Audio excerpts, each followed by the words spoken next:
I got two things again. Oh. All right. Let's show us what's in the box. Top secret. First one is for Grizz. Oh. What? Hang on. What do we got? Keep going, man. You're doing good. Yes!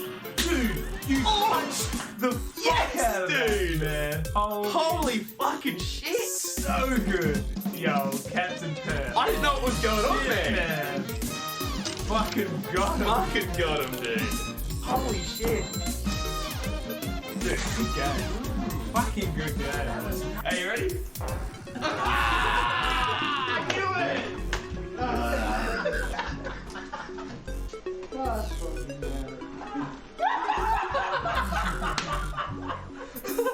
Cap, look at my fish.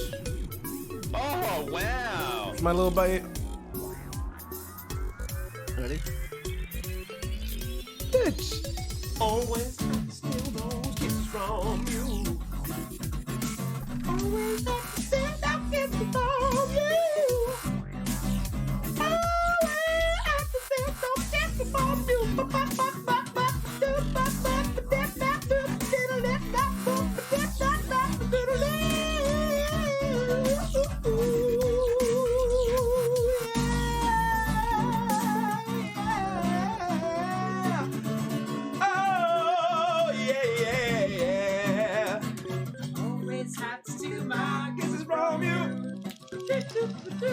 Always have to steal my kisses from you.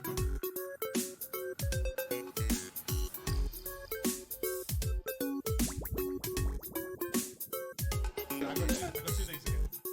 Oh. All right. Let's show us what's in the box. Top secret. First one is for Grizz. Oh. What? Hang on. What do we got? Keep going, man. You're doing good. Yes! Dude, you punched the fuck out of that, man. Holy fucking shit! So good. Yo, Captain Pear. I didn't know what was going on there. Man. Fucking got him. Fucking got him, dude. Holy shit. Dude, good game. Fucking good game. Are you ready? I knew it!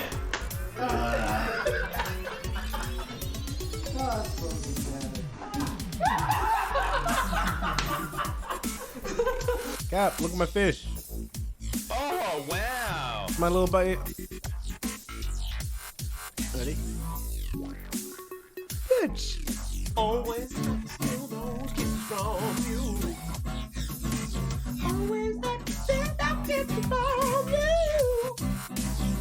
Always have to steal those kisses from you.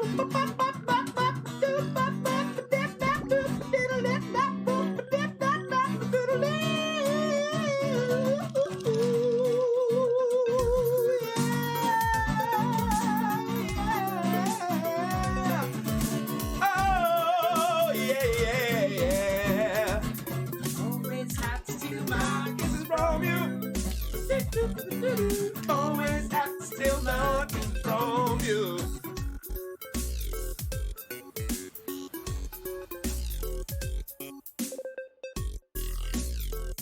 I got two things again.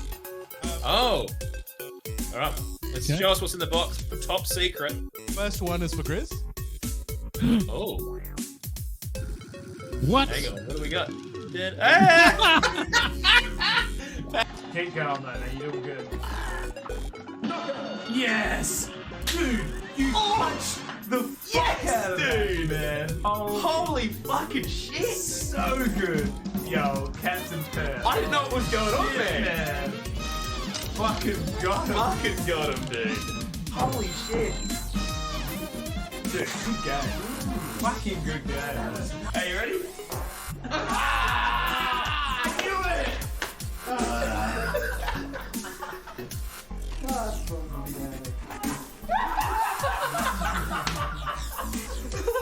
Cap, look at my fish. Oh, wow. It's my little bite. Ready? Bitch. Always have to steal those kisses from you. Always have to steal those kisses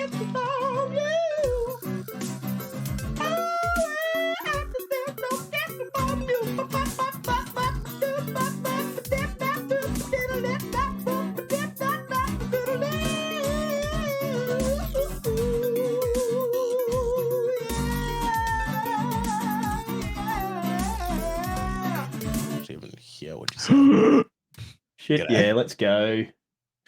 G'day, legends. Legend. Good day. Good day, everybody. How's it freaking going? How are Oh, we? sorry for breaking your hot water unit, Sukai. Sorry about that, mate. My bad. Oh, these things happen.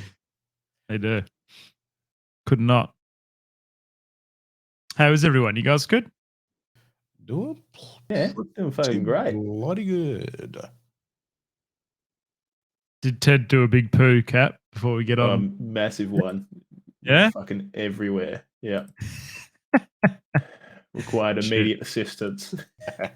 Actual shit. G'day, Moosey. How's it going, mate? Welcome, my good friend. Fucking My good boys. friend. Did we do titles? Titles. Yeah, What? sorry, the timestamp titles. 1 second, boys. Walkers. Yeah, I did titles. Titles have been done. AD. You want me to just use what's in column D? Oh, sorry, fuck. Yeah. As well? Yeah. Yeah. Column B, a little bit of column A. Only 3 topics. Cool. Yeah, but they're monsters. They're monsters, Pavo. Are they actually Yeah, monsters? gonna be here all night, mate. First one's pretty big, I reckon. Oh, if God. we give it some time. Give a little bit of time, mate. 1.3 and 1.4 swapped around on purpose.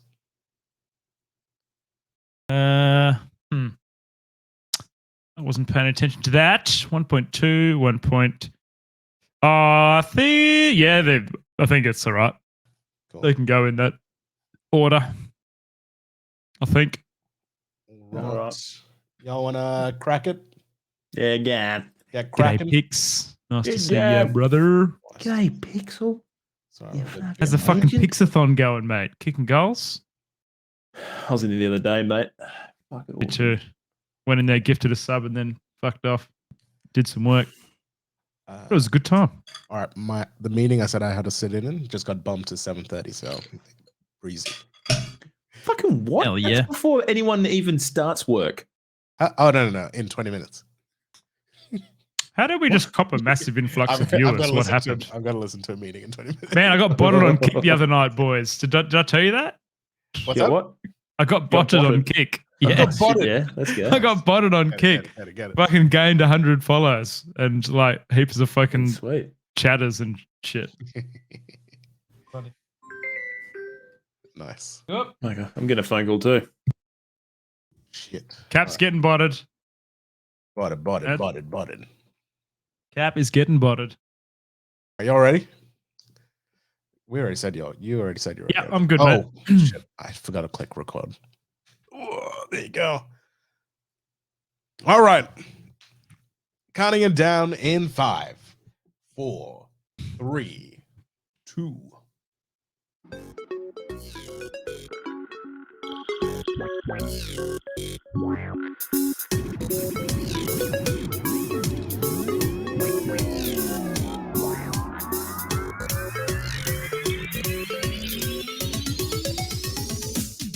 Frickin' g'day and welcome to Oceanic Gaming Radio. Bloody OGR, baby. This is episode 65. Staying alive. Sheesh. Hmm. Yep, very good. My name's Captain Perth. Great to be here. Thank you for joining us. And alongside me, as always, is Pav Leatherface and Grizzly Gaming 86. Fellas, how we doing? Yo. Howdy. I'm really good, Capo. How Good, about mate. you blokes? You guys going well? Doing good, Yeah. fellas. Doing pretty All right. well. Pav, what's been happening? What's been happening? Well, Pav's boys- back at work. Aren't you, Pav? yeah, I'm back at work. And this Yeah, weekend, having a big one at work. it was a big day, actually. It got a lot done. But yeah, weekend was not a big one at all. It was a busy one, but Yeah. not a big one. I went to check out XRWA, the VR expo at the library. It was pretty interesting. Wow. Oh, Man, yeah. I saw you the like. library's in the pub. not not the pub, not the pub, not Not the I the saw you pub. doing some little like virtual sushi train or something. Yeah, so it's Pav. just Fucking yeah. what? It was You a went to a showcase library of, to a wrestling show. oh yeah, no, What? the wrestling show was on Friday. Oh boy, fuck! I did have a big one. Hey, did you say there was something happening at the library? Now I'm confused. What did you say? Okay. So wrestling show was on Friday. On Sunday, I checked out a VR expo, like a showcase of VR technology in like games Okay. and stuff.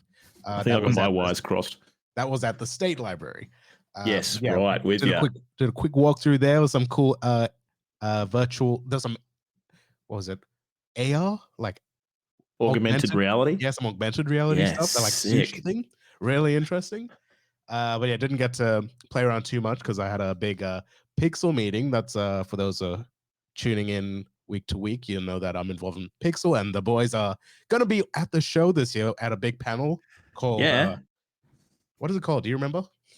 Clash of the Casts. Clash of the Casts. Cast. That's exactly. Yeah, if you are in Perth, you've got no excuse to not come and Yeah, if I you don't listen know. to this show and you're from Perth and you're not coming to Pixel Expo to see us, well, understandable. Jeez. We should probably actually spruce that a bit on our socials, really, You shouldn't should, we? because not only are you going to be Yeah, at the true. convention, you're going to be standing on the stage, the Riverside stage, the biggest theater.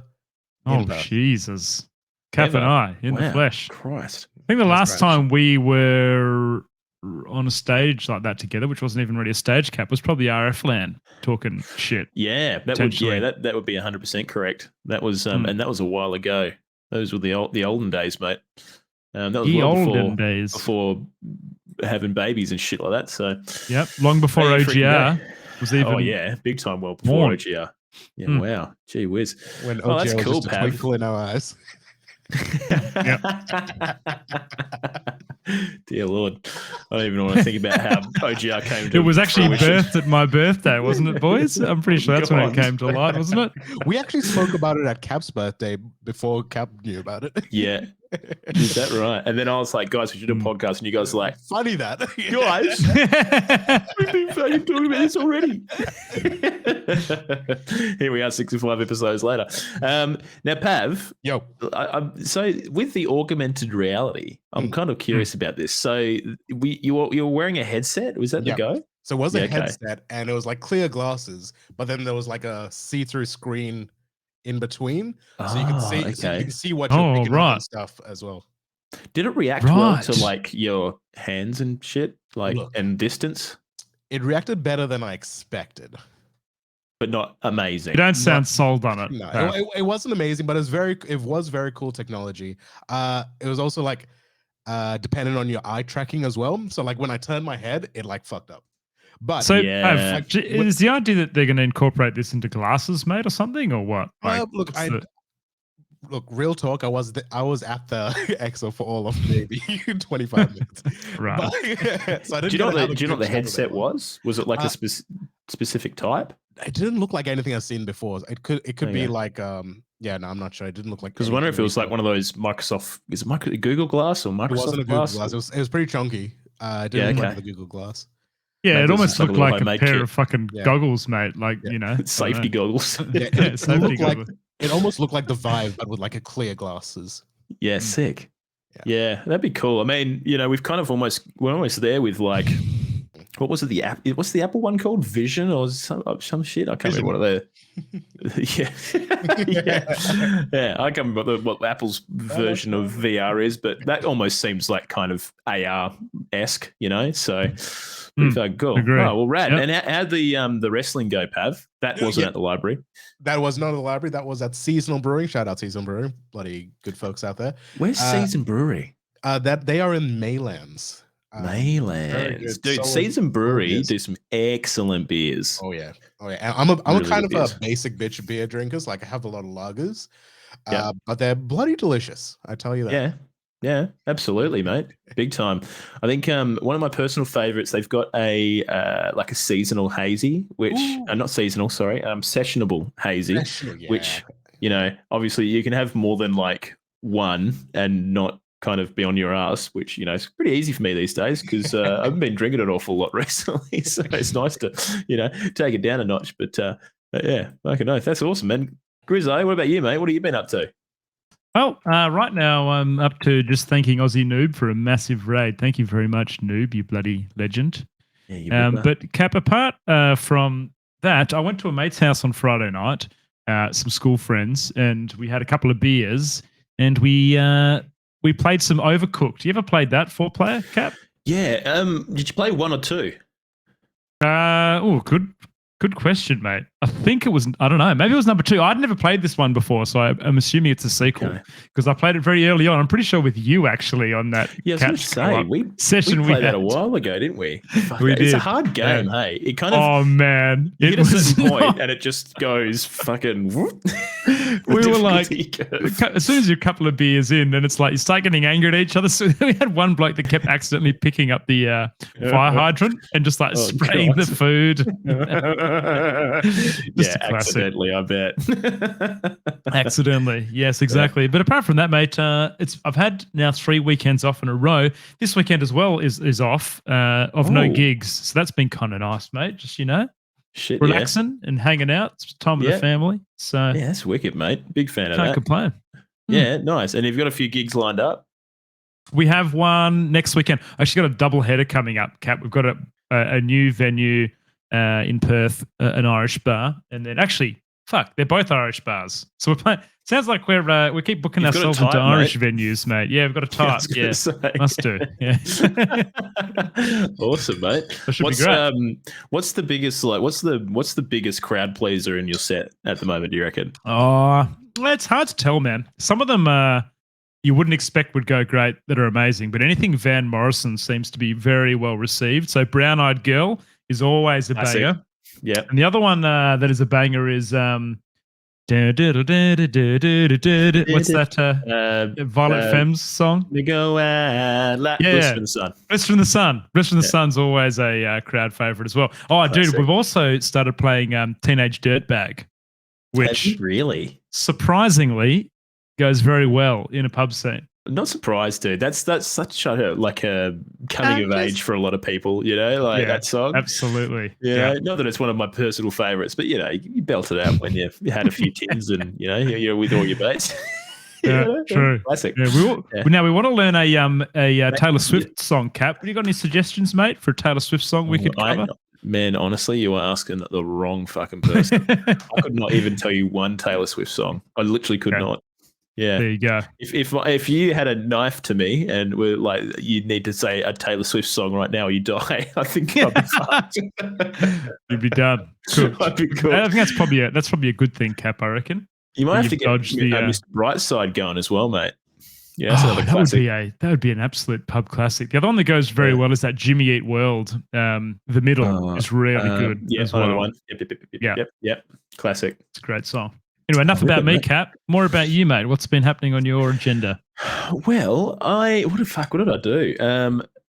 God, I actually don't think I did an awful lot, in all honesty. I think I just did. I was in dad mode a fair bit last week. I had a fair bit of time up my sleeve to do a bit of gaming. Mia gave me a bit of time to kind of just cruise. I actually. I'll probably leave that until how's your gaming been going, actually. But yeah, I just kind of have a bit of time to myself, which is honestly kind of nice after 9 months of not an awful lot of that. So it's just been bloody good. So I also had today off as well. So it kind of worked out well because I've got a few weeks before I start full time at work, and Ted's gone into full time daycare now, so we can preserve his spot. So I've kind of got like a couple of days each week to myself just to get shit done, which is great. So it's been really nice. Now, Cap, it's your birthday this week as well, isn't it, mate? We cannot miss that. Yeah, absolutely. When's that happening? That's on Thursday. Thursday, the 27th of July. Wow. So, party time. Yeah, absolutely. Yeah. Do you party? How hard do you party for 32? Probably not that hard. I reckon it gets less hard as you fucking get older. Yeah, dude, I actually forgot my age 40. This year. I thought I was 38 this year. My dentist told me, "Gee, you look pretty good for 38," and I told that to my wife, and she's like, "What the fuck? You're 36." And I was like, "Oh, okay." You obviously didn't count the rings in your teeth, mate. No, that's right. Is that how you do it? I'm pretty sure it's like a tree, isn't it? Same Yeah, thing. The rings of exactly. bark. Yeah. Oh, classic, mate. Yeah, I kind of did that. I've done that a couple of times myself, and I mean, I'm only 32. So I think after mid 20s, you just kind of stop counting, and then you hit 30, Yeah. and you're like, oh fuck, I'm 30. That's a triple century. You milestone. beauty. Yeah. Let's go. Mm. Not century, fucking decade. And then you kind of just go back to forgetting how old you are again until I guess you hit 40, and then you go shit, I'm 40. So I don't know. Oh, fuck, man. It's getting close. Yeah, mate, The worst thing is absolutely. I remember my mum's 40th. So you're fucking getting old when you're reaching the old 40. Oh shit, yeah. Now, completely unrelated to getting old. Well, actually, not really. Almost adjacent. But Grizz, did you see Elon Musk is renaming Twitter? Yeah, what's happening there? Is he changing the whole platform? Is it no longer the bird platform, Cat? What's going on? Well, it kind of looks like he might be. Well, he's shared an X on a black background, which seems to be replacing the famous blue bird.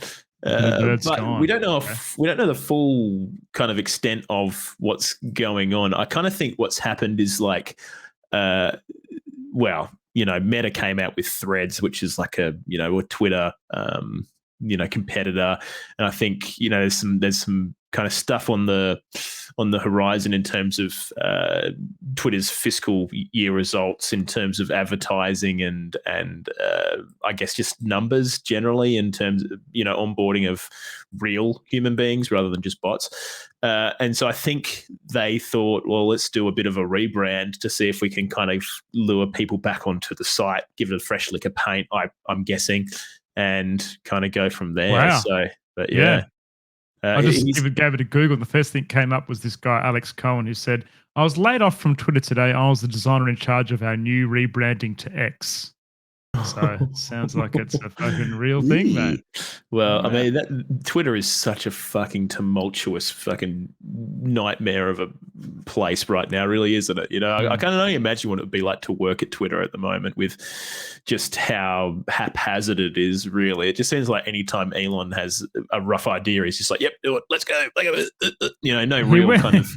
He went and gave a heap of thought. people the chop, didn't he? Like when he first got in there, he's like, "Yep, see you later, guys." Sounds like he's still fucking doing it. But yeah, I just thought that was really interesting. I thought we'd have a quick chat about it before we jumped in.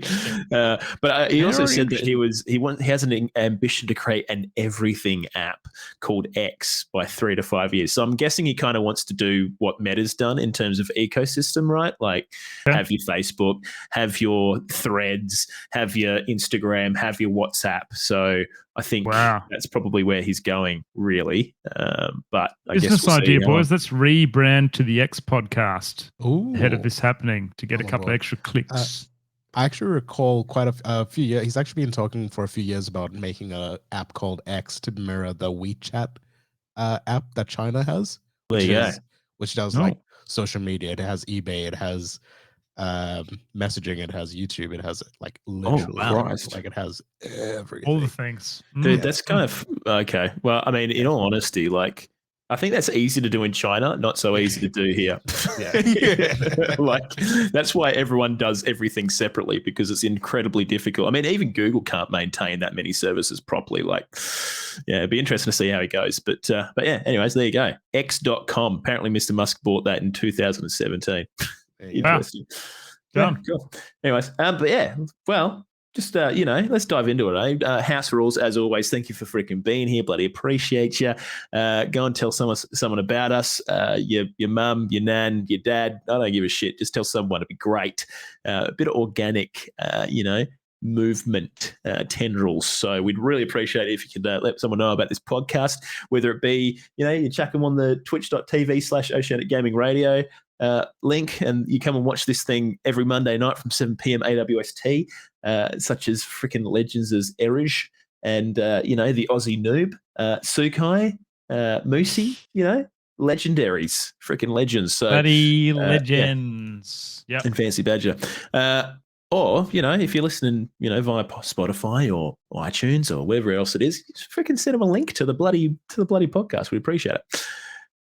Otherwise, you can also support us financially, which is also a potentiality. And you can do that by going to patreon.com/OGR show and dropping your credit card details, and we'll do the rest. Don't you worry. But yeah, some of those legends include the following: Sukai, Moosey, Caging Runt, Sergeant Paul, Lee GD, J Libs, Brendan, Dan Fantastic, and Strops. Appreciate you guys big time. One final link for you. OGR.show. Is that the correct? Yep. Yeah. OGR.show. That's We've got our a website. Got all our links on there. Literally every single one except Twitch. You guys can figure that one out for yourself.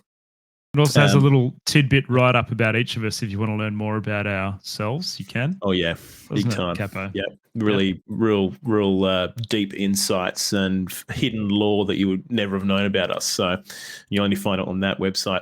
But yeah, so there you go. Anyways, moving along. Big old quest log this week. We've got 3 Mad Dogs sitting on the quest log. Starting Grizzly. Yes. Diablo fans are not freaking happy. Can Blizzard patch things up? They are Get it? very not happy, Cap. And, well, can they patch things up? Yeah. So have you had a look at the Metacritic today, Cap, for Diablo 4 by chance? No. I would have thought it would be pretty good before all this shit happened off, Yeah, it was. It's sitting at 2.2 user score. It's getting absolutely review bombed right now. Whee, there you go. Cop it. So to give you guys a bit of an overview of what happened. So the season 1 has now launched. I believe it launched. When was that? Sometime last week, towards the end of last week for the weekend, I believe. I think last week was released date. Towards the end of last week.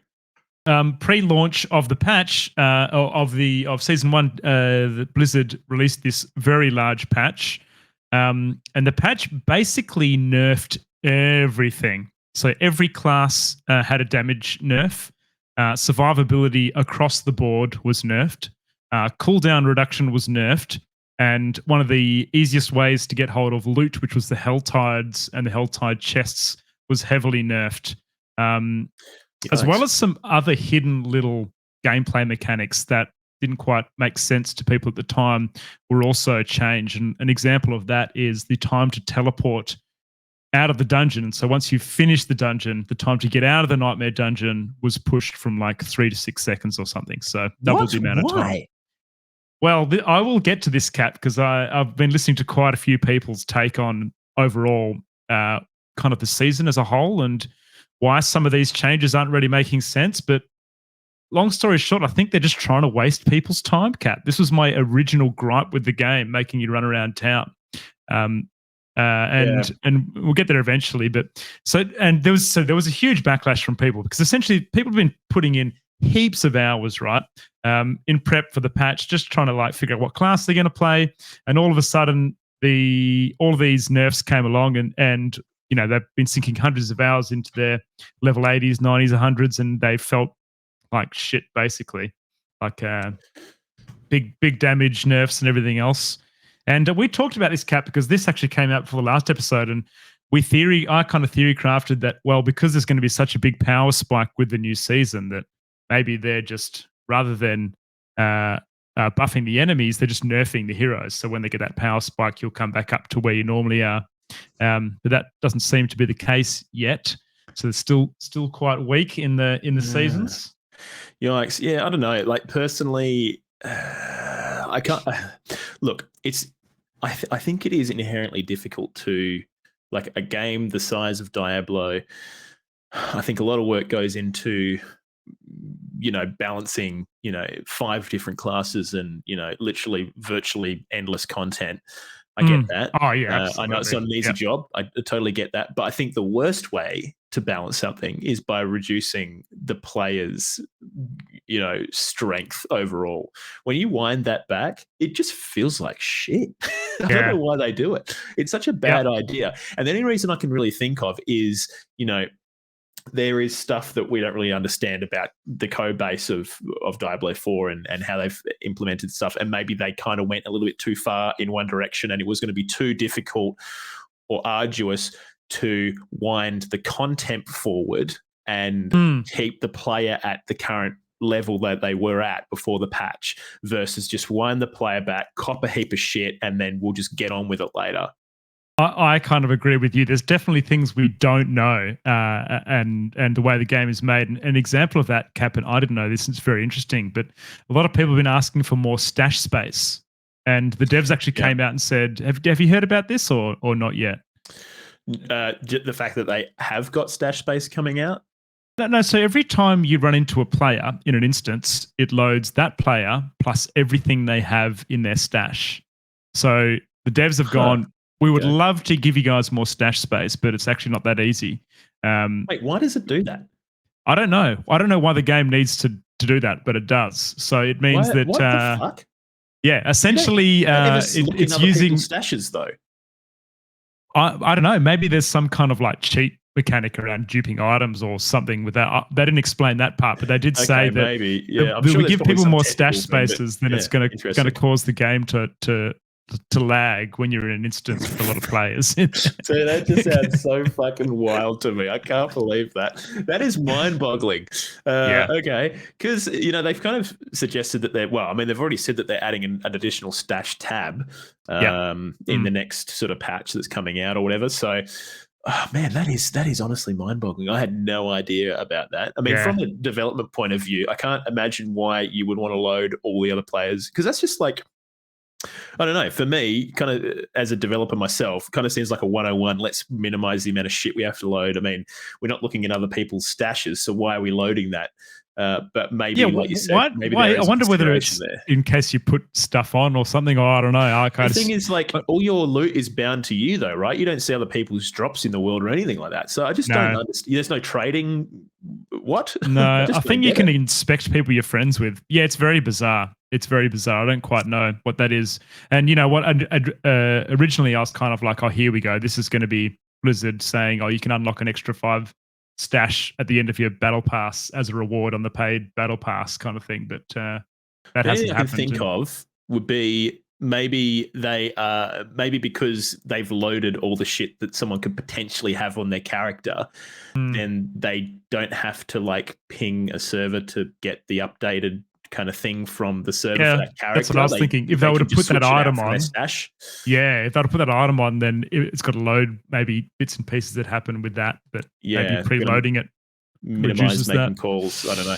Yeah, anyway, sorry to Theorycraft developer random shit, but okay. So ultimately, I don't know, Grizz, it'd be interesting to see where the game is, in a while. But I honestly do believe that they've maybe, in an attempt to, make people feel like a badass and have a really good launch, maybe they've kind of gone a bit too far in the forward, acceleration direction for players, and maybe went, oh shit, maybe we need to wind this back a little bit. Absolutely, they have, Cap. And off the back of this, I guess, community hate, for a lack of a better word, they had a pre-release campfire chat where they hope to talk about the changes they made. And one of the first things they said was Adam Fletcher admitting, going, we know it was bad. We know it's not fun. We are going to learn from our mistakes, and we will not be releasing a patch like this in the future for Diablo 4 again. Yeah. So that, that straight off the bat is positive vibes. But just went up in an interesting way about it. I mean, just kind of removing all the power that people had worked hard to get is. Also, I bet it's not the last time they do something like this. Come on, man. So this is kind of what he said. He said the goal was to rein in the popular overpower builds that were blasting through content. The nerfs were painful, but also necessary, is what Adam said as part of that piece. I mean, look, ultimately they have data that we don't have, right? So if they are looking at the data and going, oh fuck, like, because there's only so much testing they can do, and then once you put a game in the hands of players, I mean, you have people who can literally fucking no life the fuck out of these games, and they do, especially when it comes to an ARPG. This is like ARPGs are the like quintessential no life in game for some people, because that's literally all they fucking play. They don't play any other games apart from ARPGs. So they find out every single tiny bit of min-maxing, everything else. And I mean, I'm sure they're probably looking at this data and going, Jesus Christ, We need to sort this out. Got to fix that. Yeah, but the way they did it though was very interesting, Cap, because like they may say that, right? The goal was to rein in popular overpowered builds, but they did things like they nerfed the whole of the vulnerable across all classes aspect, and they nerfed the whole of the cooldown reduction aspect across all classes. So those to me aren't targeted nerfs. They are like, well, we're just going to nerf everybody down. And I'll get to why I think they've done that later. But I guess key points from the campfire and things that changed coming into season 1, which is now live, is there's a couple of, I think, some good points and things that they've done to address concerns. So they increased monster density in the nightmare dungeons. They gave us an additional stash tab cap. Respecking decreased cost significantly. And then the levels, which was my gripe, was that I felt like the leveling experience between 50 and 100 was just too egregious. It was just too long. So they've actually reduced that limit. So the 50 to 100 goes a little bit faster. And they've said, interestingly enough, Cap, that they're trying to make the game more fun for players. So as part of this campfire, there's also a bunch of other talk about other seasons, future seasons. So season 2 is going to be focused on endgame and endgame mechanics, adding more to do in the endgame, and then season 3 is leaderboards as a whole. So Interesting. What do you reckon? Yeah, look, I don't know. Like, I really feel like I'm kind of in two minds about this, right? Personally, I think the amount of people that jumped into this game to basically just play the campaign and then fizzle out. I mean, I'm totally one of those people. I think that was probably a lot, and maybe they wanted to find the best time to do a shitty patch like this, and that's probably in the first season when, I mean, really looking at the content of the season of The Malignant, it kind of looks fairly fucking boring to me. Like, it doesn't seem like there's an awful lot going on. Let's do it now whilst, I think maybe we're going to have a lower player population anyway, and then the season after this, we can really fucking double down and really pump it. Maybe that's the kind of thinking they're having. They've already made a lot of their money off initial sales. Let's try and push that there. But yeah, in all honesty, I just don't really know what to think about it in general. It just doesn't affect me at all. I've got a pretty hot take on this, Capo, but I'm not the only one that thinks this. There's some other people that also think this. But I think Blizzard aimed for season 1 and the pre-patch to slow the game down significantly across what it already is in terms of the XP that you can gain per hour to try to coax people into buying Battle Pass levels. So I could see that. Which is a thing. You can buy Battle Pass levels, and I think it's nearly, unless you're like you mentioned, kind of like a no-lifer who's going to spend all their time grinding the premium Battle Pass and not paying for levels, you're not going to get the end content on there. And the reason why I reckon they've done this, and the reason why I think they have, is that it also explains the 3-second delay from getting out of your nightmare dungeons, Cap, as well as reducing damage across the board, reducing cooldown reduction, just to slow that. It would make sense, right? Down a bit. I suppose again it comes down to maybe they're looking at data. I mean, I'm positive that you're right. They want to sell battle passes because, man, that's what a game as a service is going to be trying to do, right? And that's what Diablo 4 is now that they've sold all their fucking copies. I mean, they have, I will kind of give them props to say that, in the patch notes, they mentioned that level 50 to 100 experience will be adjusted to make it easier. We don't know how much easier that is. It could literally be 1 XP less, and yes, that is technically easier. It could be, half the amount XP. We don't know. Now where was I going with this? Basically, I think ultimately when it comes to, this kind of thing is maybe they have data that suggests that maybe people only do really play one class and they don't do multiple classes per season, or they're just looking at what people did over the time between release and season drop, and went, well, let's make that initial grind longer because we need to maintain these people for longer to try and get them to hook the bait onto the battle pass. So Yeah, but I mean, also, I mean, funny you bring up the battle pass, Grizz, because we saw that tweet from that bloke who basically Yeah. outed what it looks like a dark pattern. And for people at home, they don't know what a dark pattern is. Well, if you played Fortnite, you've probably seen a few. Basically, it's when they do dodgy development tricks to try and either bait you into buying things or just make things not seem super obvious, or hide cancel buttons and stuff like that. Yeah, and you'd see the little X up the top of an ad, and that's not actually the X to get rid of the ad. That actually clicks you into the ad. All that kind of stuff, Yeah, and the whole Fortnite. Yeah, the whole Fortnite case, Cap, they got done for $245 million. Yeah, it was a lot of money, a shitload of money back to consumers. So, so what's happened is, well, I think the buy battle pass button is insanely close to some buttons where you check your ongoing seasonal status for certain things, like how often you're getting, I don't know, so I can't remember exactly what the stat was but it's basically close to some other buttons that you're clicking fucking regularly. It's right underneath it, so it's easy for console controller users to accidentally hit the battle pass button. Now, when you press the button, it's a single click to buy. Yeah, it's not I'm pretty sure, Cap, that was one of the major issues with the Fortnite case. Because there was no fucking illegal. There was no confirmed buy. So this clip that Cap and I were looking at on Twitter is this guy that accidentally activates his battle pass, and he's just like losing his shit because it's where you check your seasonal stats or something.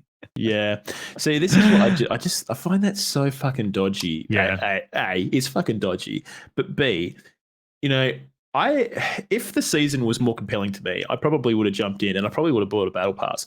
But now that I find this happening, and I mean, look, we don't know that Blizzard's actively doing it, but they know what they're fucking doing. Really, come on, let's be fucking adults here. Look, I think ultimately I might have bought a battle pass. I might have bought one before all this. I'm fucking reading between the lines here a lot, and you must excuse my negativity, but I just feel like, we were told that this isn't going to be a money grab, and Diablo 4 was going to be separate from Immortal. But the more I see it, honestly, I feel like the game is designed to fucking waste your time. And I feel like at the moment, Season 1 is designed to get you to buy levels on the Battle Pass because they have just nerfed everything else into the ground. I mean, I think there are things that'll be great about this game. I don't think it's there yet. Like you say, Cap, we've got Season 2 and 3 sound fantastic.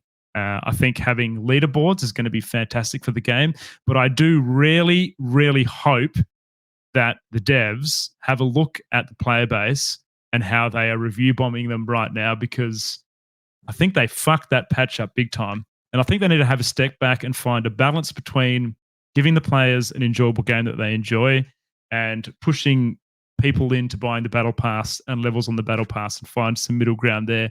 And actually give us some content that's enjoyable without having to push us down that rabbit hole. It's just very frustrating. Yeah, it is insanely frustrating. And I think one thing,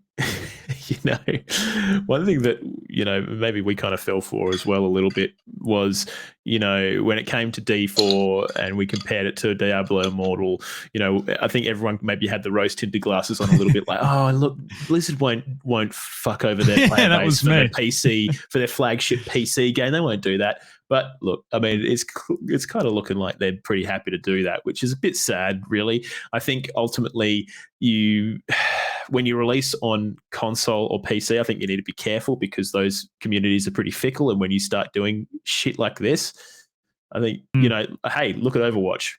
Where's Overwatch right now? Not looking too fucking flash, is it? Cap, I would love to see the numbers on Season 1, and I'd love to know what their goal was for active numbers. I mean, you look at how many they sold. They sold a lot of units, so they probably don't really care. But a lot of people that played it on launch aren't playing it now, or even dipping their toes in Season 1. Yeah, so, I don't know. I would imagine the number of people. I mean, look, Diablo 4 was one of their fastest selling titles of all time, but so I mean, they kind of had that going for it. I think they've kind of made their nest egg back. But I mean, obviously, they'd like to. I mean, this is what everyone's trying to do, right? Is create live service games, and the only way you're going to make a live service game that people actually want to fucking pay and pay to play is if you make it not fucking garbo and not put fucking dark design patterns in and actually make the game fun. But do you know what? This is one thing I find about ARPGs in general, Grizz, is a lot of the time they get to a point where they're just really not fun. I have a lot of memories of myself playing Diablo games in the past and other ARPGs and just finding I get tired really quickly because the game loop is the fucking same every time. it's literally a point and click adventure game without the the interesting story behind it. You know what's going to change the mold of all this, Cap? What? Baldur's Gate 3 is going to be fucking. Well, I mean that's amazing. a CRPG, right? Technically, so that's true. That's true. Yeah, look, you're right. RPGs are grindy. They've always have been grindy. Yeah, maybe this is a sign. Specifically in this particular category of Path of Exile, Diablo. You probably even put Grim Dawn into that kind of bucket as well. But that's the whole mechanic, right? Low drop chance on particular items that make you strong, and you just have to. Exactly, and that's where a lot of the interest comes for the game, in my opinion, is those low drop chances, and I mean the overall grind. You might argue that a game like WoW has a similar grind, but I'd almost say not really. There's more systems going on top of the base game that are there for you to interface within an MMORPG versus an ARPG like this, where. I don't know. Look, Diablo is fresh out the gate. It's still got time to kind of, coalesce and ripen. Yeah. So, yeah. Just one thing, Cap, that I thought was interesting that we haven't touched on yet, speaking about Diablo 4, but confirmed 15 player instances is what it is maxed at for Diablo 4. So 15 player instances. Yeah. Well, as in, you can only have 15 players within an instance within the game at any moment. Yes, that's correct. Right. So do they come out and say that explicitly? I think that's when they were talking about the player stash issue with people loading. Like any more than that, and it starts to really slow things down a little bit. So that's kind of the. Yeah. Do you know what though? I do appreciate it when they are just honest about some of these things, and they give you a little bit of insight into the development side of games and the technical kind of specification of what's going on behind the scenes. Because I find it absolutely fucking super interesting, like the way that people approach building things like this. I wonder why they've done it that way. Now, Grizz, one thing that I saw pop up on Twitter was Greg Street, also known as Ghostcrawler. This guy's a ex-WoW dev, also did a little bit of work on Age of Empires, was a lead designer on League of Legends, head of IP at Riot at one point, now working as an MMO executive president, I think, on some that was previously at Riot, was an executive presidente of an MMO project that they were working on, and now working on some other thing as studio head. Anyways, Greg Street knows his shit. Now, one thing Greg Street did say the other day was balancing game systems is brutally difficult. I find a lot of the gaming media's clickbait around Diablo 4, every build destroyed, players outraged, everything's effing nerfed, to be a little hyperbolic. I know you'll need clicks, but can't you try a bit of nuanced analysis? It's almost, I don't know. I read this and I was like, Greg, have you fucking played the game, mate? Have you read the patch notes? Yeah. Like, what are you talking about? Like, okay, there's a lot of, there's a few people swinging in both directions below that thread. But there's some pretty good lines of comments, and mainly people that are playing the game, like you say, Cap. And he goes, try telling that to my fucking 250-hour sorceress that feels like utter shit right now, and like things like that, Yeah, feel like utter shit. Yeah, I love that. I don't know. I kind of read this, and again, I think we have kind of touched on this. Is yes, game dev's hard, but ultimately, I'm a consumer. I don't give a shit about how hard it is to make the game. I just want to play the game and have fun. And when you reduce my fun, that doesn't feel great. And so maybe try different ways of doing things, ? But again, we put this, generalized kind of thing over the top of our arguments for games and, how they should feel and what developers should do. But we never truly know what's going on within that development cycle. But unfortunately for developers, it is as simple as our job is to play your game. Your job is to make it. And if I don't enjoy playing your game, you've kind of failed at your job. That's exactly right, mate. That's exactly right. So, and if you want my money, then make it fun. It's fucking that simple.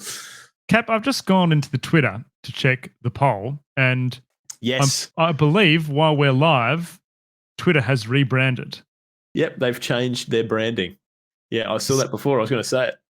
It is X right now. How now crazy is that? Does that just happened or what? Yeah, it looks like it has. Yeah, it's coming to you live from freaking Oceanic Gaming Radio. We are the first people to report on this. Yeah. So hot news. Yeah, fucking that's crazy. Absolutely amazing. Yeah. Anyways, now Grizz, kind of going back to the Overwatch comment. Overwatch is going to be on Steam soon, according to Blizzard, which is incredibly interesting. They did note that this won't be the first of Blizzard titles to come to Steam. I dare say it might be the first, we'll see for a little while yet. But it looks like so they're going to be rolling out selected PC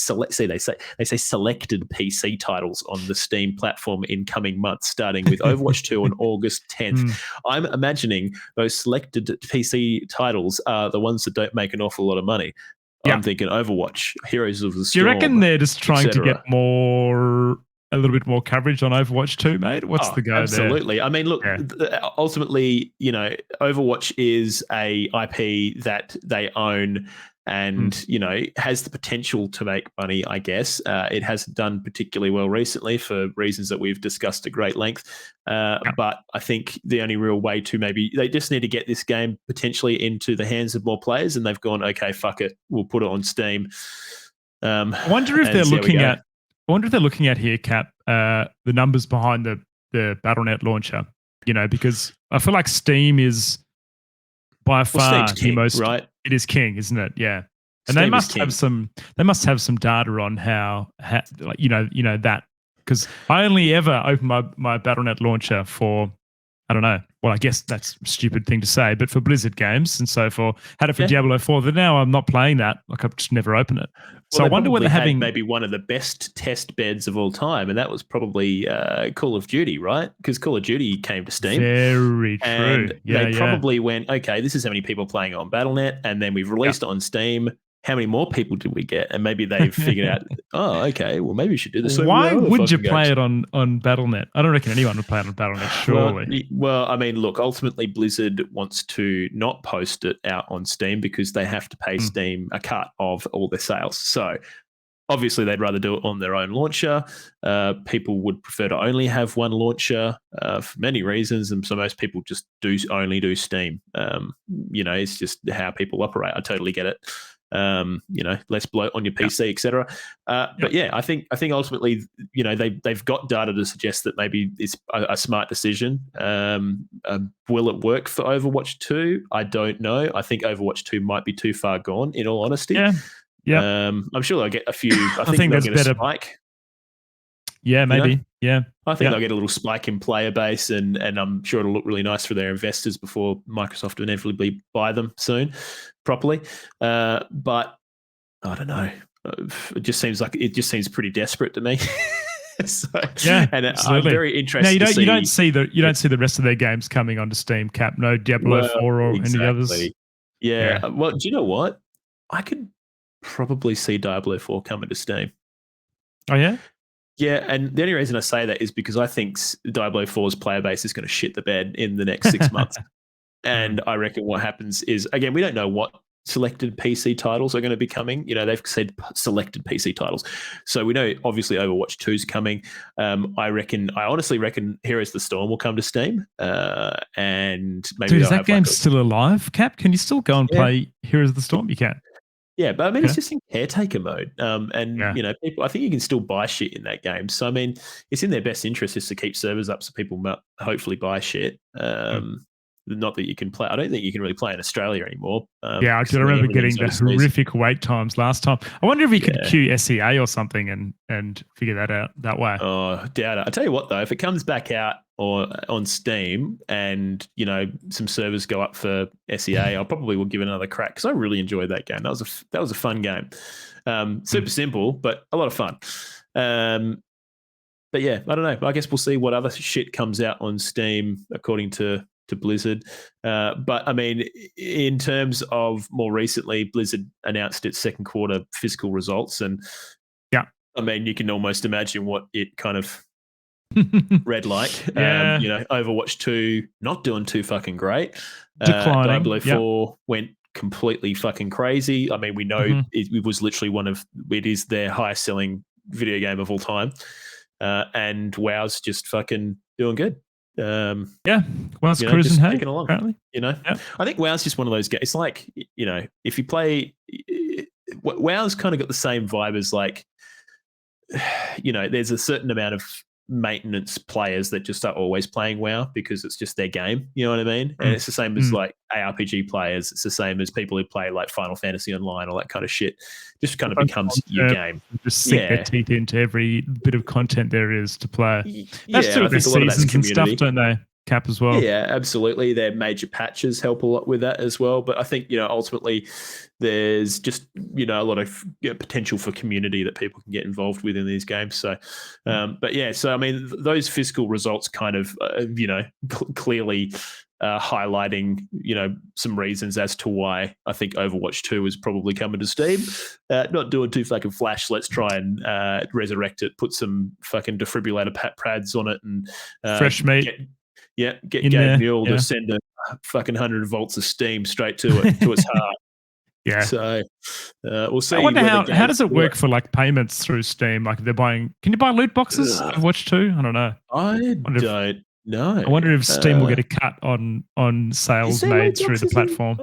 Yeah, I don't know. Is there loot boxes in Overwatch 2? I don't even know. Or is it all just battle passy kind of shit now? I don't really know. Not 100% sure, mate. Do not know. I don't know. Anyways, well, maybe someone can email us in and tell us potentially. I don't know. But yeah. Anyways, there you fucking go. And that's the state of Blizzard right now, Grizz. And you know, I think we saw also the other day the ABK buyout is probably pretty much 100% going to be going through. It's very unlikely that.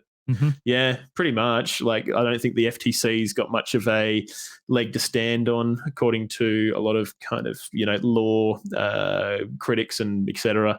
That have been kind of reporting on the whole thing. And the only thing that they've really got going against it is this CMA UK issue that seems like it's probably going to get ironed out, whether it be, you know, they might have to split the company up in some kind of way, which is kind of annoying for them. But I mean, regionally, sometimes this happens anyway. So, you know, they'd obviously like to avoid that. But yeah, so anyways, Blizzard, Microsoft, the whole lot. Interesting, mate. Yeah. I wonder happening. whether they saw a decline of players from WoW for Diablo 4 Cap. I wonder whether they lost some of that player base that are doing other things now. That's a really good point. I'd imagine Just there would have been curious. some kind of percentage of that. Though I suppose that's also the benefit of monthly subscriptions, right? You probably paid your monthly subscription, went and played Diablo for a few weeks, and then came back just before your subscription was due to renew. So, very so, true, mate. Very true. You probably weren't too bad in that respect. But yeah, it's a good point. I'd imagine that, you know, like I said in their fiscal results, you know, WoW's still ticking over quite happily. So no WoW 2 any time soon, I don't think. But yeah, wait for the next probably another expansion at some point. Cap. What are they? How often do they come out? Every couple of years, is it, or something like that? Yeah, we'd probably be due one next year, I think. Is that? Yeah, they generally will probably. I think their cycles generally. Is it 3 or 2 years? I think it might be 2 years. It's announce expansion. Expansion comes out the next year after work on expansion. But you know, they also have, you know, a huge development pipeline every 2 years. Sukai's saying so. Yeah, there you go. Two years, 2 yearly. There we go. They announce 2 yearly, it, and then mate. it comes out the following. Yeah, Mm-hmm. so plus the big pipeline behind it. But yeah, who knows how many fucking expansions they got in the bank? You will never know. You will never know, Grizz, until they come out. Yeah. All right, Grizz, you got many gaming handhelds? I got a Nintendo Switch, mate, and I had DS as well. Yeah. Okay. Had a Game Boy back in the day, but currently just the Switch. Yeah. Yeah, okay. Interesting. Well, Grizz, do you know if the batteries in your handheld devices are replaceable or easily replaceable? I believe not, Cap. No, I don't think they are, to be honest. No? Well, you'd probably be right. You'd probably be right. And the EU is looking to change that, Grizz, by 2027. So by that point, all handheld gaming devices are going to require replaceable batteries. Now, that is user replaceable batteries. So I read this, Cap. Surely this is going to get overturned. Like, I don't think from an environment perspective, it sounds pretty fucked that everywhere, like, we're not going to have rechargeable batteries. And I don't know. Well, they'll still be not rechargeable, replaceable. So what do they mean by so what's going to happen here? You just put in like one-use batteries and use them out and then put new ones in there? What are you saying? What are you saying? Replaceable batteries? They'll still be lithium ion batteries. Okay. But you can just take them out yourself. They're not fucking soldered onto the chassis of. Okay, yeah, that would be good. I wouldn't mind that, mate. That sounds all right. Yeah. So then you can just fucking carry like 5 of them around with you, and we're like not getting the fucking ever ready out again. The ever ready. That's what I was thinking, mate. We had that with the Game Boy, and that fucking sucks. A big fucking payday coming in. Get the triple A's out, boys. Fucking hell. No. It's literally just the fact that for example, the Steam Deck or the Nintendo Switch, those batteries tend to be, to some degree stickied onto the chassis machine. Yeah, and I mean a lot of that is to try and minimize the thickness and stuff of these devices and make them kind of cheaper to make. Because you don't have to have any kind of interface between the battery, or as much of an interface between the battery and the motherboard or whatever else.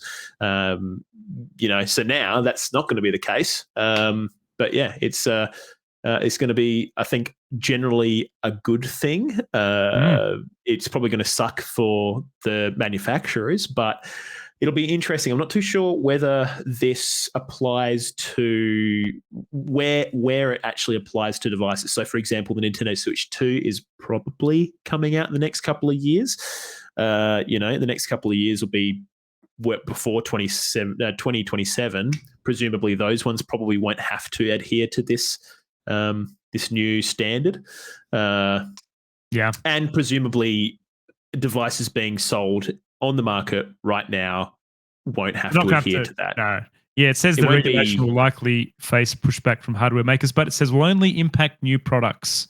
Yeah. So I wonder if people will be trying to get their products out before this gets passed in 2027.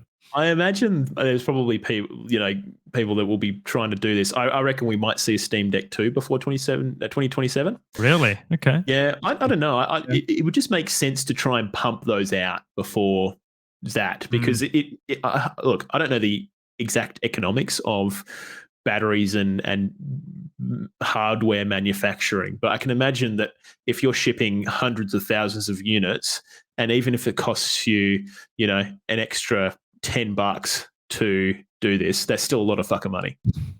Yeah. You know what I mean? Yeah. So, and potentially time. You're probably going to have to change your schematics to alter all this, right? So not only do you have a literal economic margin, but you've got to pay people to kind of change designs and get things changed in manufacturing and all kinds of shit. So, yeah. I think one of the biggest issues at the moment for the Nintendo Switch, and even with like cell phones and things like that, is the battery quality diminishing over time. So this will kind of that's pretty cool, Cap. It might help out a bit with that, because you can just go, I'm just going to bang another one in there and boom. Yeah. Well, I mean, that's kind of like what Sukai's saying in chat. The whole right to repair kind of shenanigans is people's ability to actively kind of fix up these consoles and Yeah. devices. But I mean, we kind of live in a society where, you know, you tend to just kind of, you know, just If you do that with your chuck phone, it out. mate, it voids the warranty and it's donezo. Well, I know, but by the time your battery's cooked and you haven't got warranty, I mean, it's probably already fucked anyway, right? So Yeah, it'd be very nice to be able to true. fix it yourself. But I don't know. We do. It's interesting. You know, we got some interesting. What do you call it? Community initiatives where I can't remember what they call it, but it's like there's this local thing down the road from me. It might be the men's shed, where they basically teach you how to fix shit. Because that kind of skill has kind of slightly been lost. You know, like your lawnmower. Your lawnmower is rooted. Go down to the men's shed, learn how to fix it. You drill a hole in your yeah. wall to mount a picture. Yeah, That's one thing that absolutely. I can do, Cap. I can do that, mate. That's I a can good do one. that too. Yeah. Not very well sometimes, but I do it. I give it a good crack. But yeah, I don't know. Interesting society we live in, and how consumerism slowly kind of gone to the point where you kind of just throw devices away to buy a new one because that's just how it works, you know. You don't have dad coming down and installing the new aerial in the TV anymore, or changing out the freaking diodes or anything like that. So, but yeah, I just found this story kind of interesting. So there you freaking go. All right, now Grizz. Pretty cool. Yeah. Speaking of loot boxes, which we were talking about earlier, there's some big changes coming to the UK.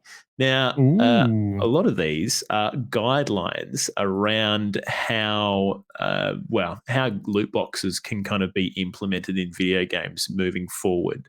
So there's kind of 11 big principles that, you know, basically kind of underpin this whole thing. The first is basically available technological controls to restrict under 18s from acquiring loot boxes. So, you know, obviously selling to minors. The other thing is they want to, so that's kind of one of the main topics. The other thing they want to do is drive awareness in the public about this stuff. So, you know, you think about, you see gambling, anti-gambling ads and stuff on TV or wherever else. They kind of want to do the same thing for loot boxes, which is interesting. So, I mean, those 11 major principles kind of all come under those kind of main kind of similar type of headings. ones. Yeah. Yeah, it's all about the implementation of these things and how easy it is to get based on your age and I guess just publicly talking about it and bringing it to light and just how shitty these can be. So definitely kind of feels like it's a global attack on loot boxes, Cap. You know, we've seen Belgium, Netherlands, and a few other places most of outright ban them. Most of Europe, are gone. So, are we seeing anything targeting loot boxes here in Aussie OCE? Anything like this yet? Look, I don't think so. I think it's been there's been rumblings about it going through into you know, the spaces that look after these, but ultimately, I don't know. Australia has a lot of other issues with gambling that aren't addressed, so I can't imagine loot boxes are going to really get targeted. So, I don't know. Who fucking knows? But I don't know. I kind of saw this, Grizz, and you know, we have kind of noted about loot boxes here and there over the last 65 episodes. But you know, the more I think about it, like. Are loot boxes even that fucking relevant anymore? I feel like we need to be targeting battle passes now. All right, you say this, Cap, but I have so many videos of loot boxes on my timeline recently, and I've just put a video up here for the Twitch chatters because last week, Tim the Tatman, Cloaksy Ninja dropped $10,000 in a 2-hour stream on CSGO cases and loot boxes. Are you fucking joking me? I am not joking you. And off the back of that, the amount of like people on Kick that I see opening CSGO loot boxes, it definitely still has its markets, man. People are still out there sinking dollars in there, 100%. But I feel like a lot of new games coming out now, they tend to not really go down the loot box monetization anymore. Yeah, that's true. We had a big,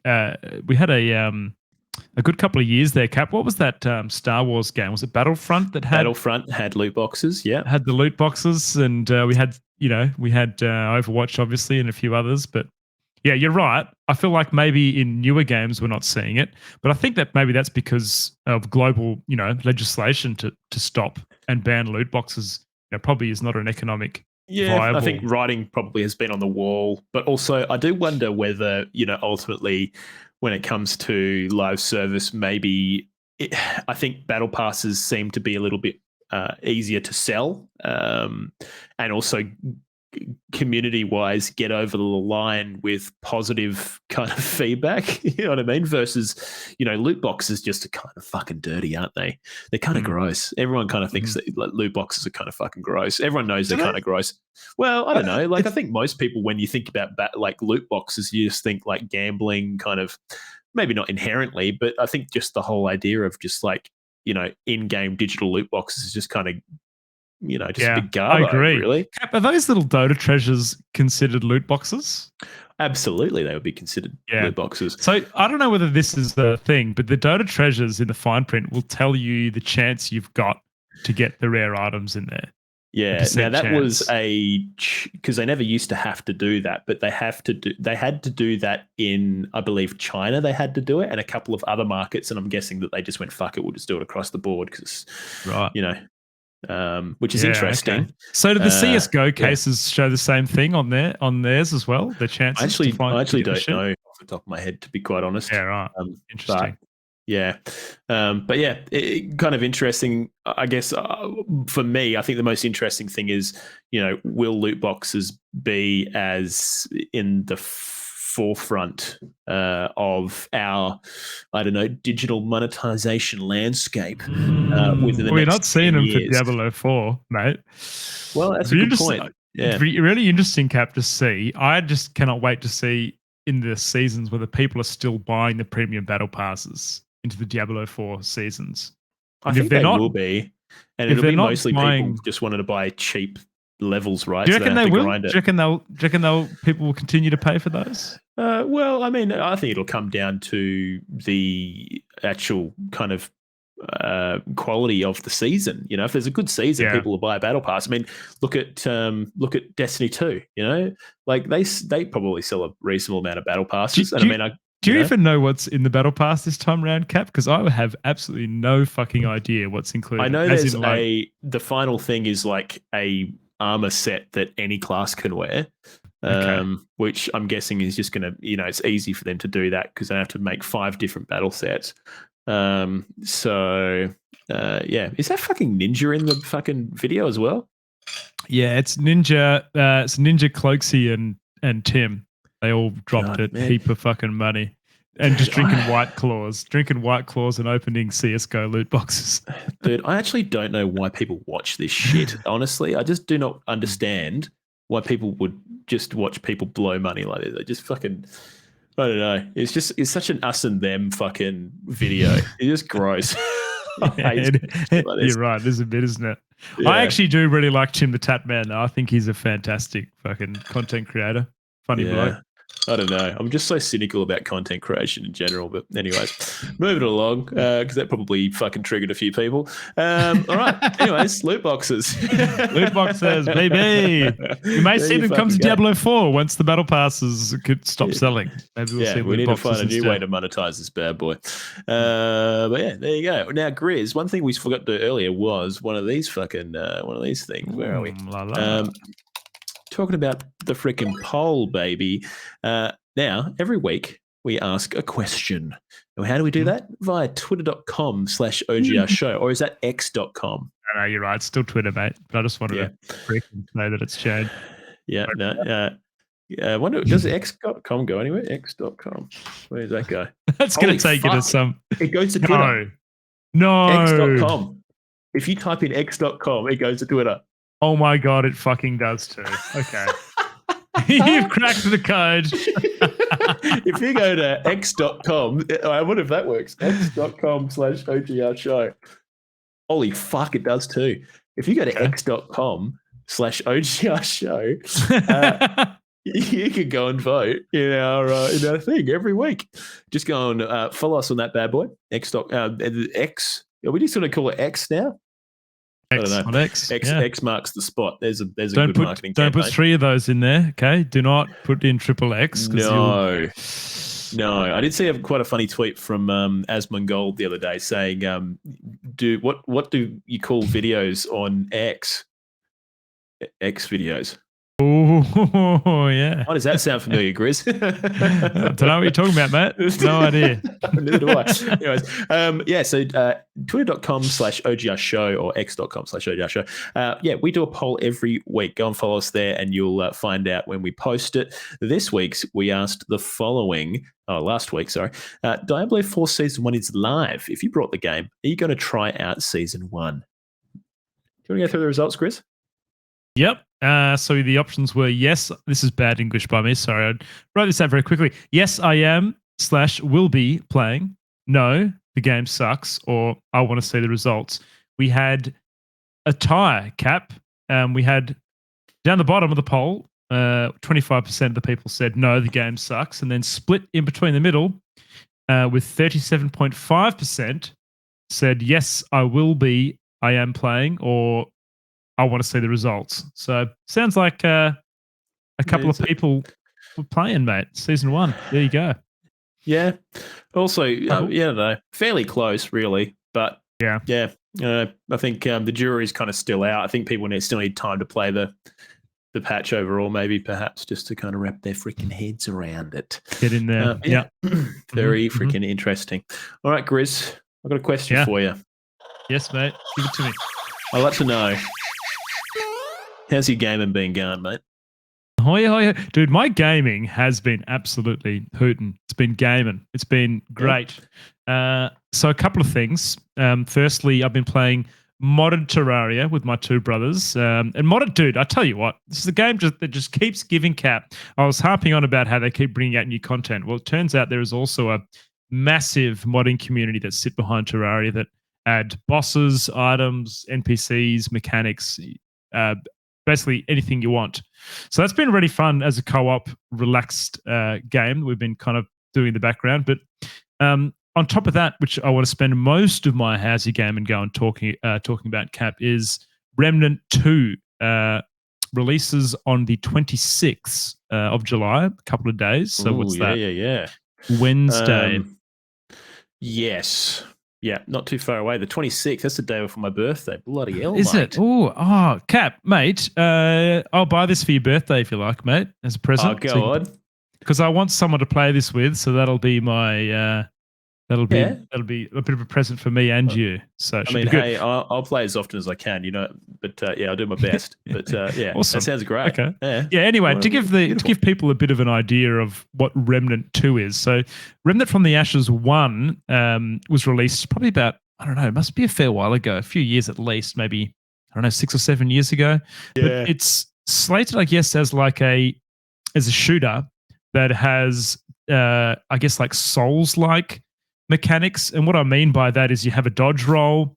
It's heavily based around having to dodge attacks.